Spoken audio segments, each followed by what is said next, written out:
સુરતનો એક video viral થઈ રહ્યો છે ત્યારે જે સીસીટીવી ફૂટેજમાં જોવા મળી રહ્યું છે કે એક વ્યક્તિએ પોતાની દુકાન ખુલ્લી રાખી હતી રાત્રે મોડા સુધી, એટલા માટે પોલીસ કર્મીઓ આવે છે અને તમારા કાનમાંથી લોહી નીકળી જાય એવી ગાળો આપે છે અને માર મારે છે.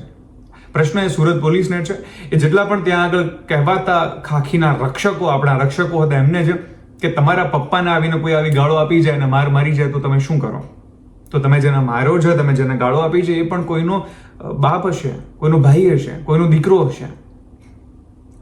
કદાચ તમને એવું લાગે છે કે તમારા જે નિયમો છે પ્રમાણે દુકાન એટલા સુધી ખુલ્લી ન રહેવી જોઈએ તો તમે દંડ આપો, એને મેમો આપો, તમે એવું હોય તો એની સામે એફઆઈઆર નોંધી દો, પણ તમને એને મારવાનું અને આ રીતે ગાળો આપવાનો અધિકાર કોણે આપ્યો છે? દરેક વ્યક્તિને ભારતના બંધારણે કલમ 21 મુજબ સ્વતંત્ર રીતે સન્માનપૂર્વક જીવવાનો અધિકાર આપ્યો છે.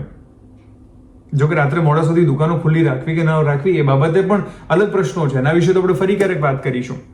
પણ જ્યારે કાયદાના રક્ષકો જ આવી રીતના વર્તન કરવા લાગશે પછી ક્યાંથી લોકોને પોલીસ પ્રત્યે સન્માન ઊભું થશે? હંમેશા મીડિયા પ્રત્યે ફરિયાદ રહેતી હોય છે કે પોલીસનું તમે ખોટું જ બતાવો છો, સારું પણ બતાવીએ છીએ પણ હંમેશા સામે ખોટું જ આવે છે તો કોઈ શું કરે? આંખો પર પાટા તો ન બંધાય ને. અને આ જેટલા પણ આવા કર્મચારીઓ છે એમને યાદ રાખવું જોઈશે કે એમને ક્યારેક ને ક્યારેક આનું બધું જ ભોગવવું પડશે, કશું જ બાકી રહેવાનું નથી.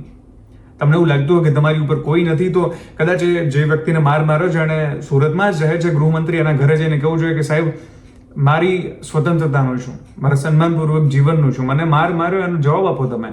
મેં તમને શું વોટ એટલા માટે આપ્યો હતો કે આવી રીતે તમારા પોલીસ કર્મી આવીને મને માર મારી જાય અને મને આવી અભદ્ર ગાળો આપી જાય, અને કદાચ એ વિડીયો ગૃહમંત્રીને બતાવશો તો ગૃહમંત્રી પોતે જઈને પોલીસવાળાને ચાર ઝાપટ મારશે. આવા જેટલા પણ કર્મીઓ છે એમની સામે કાર્યવાહી થવી જોઈએ.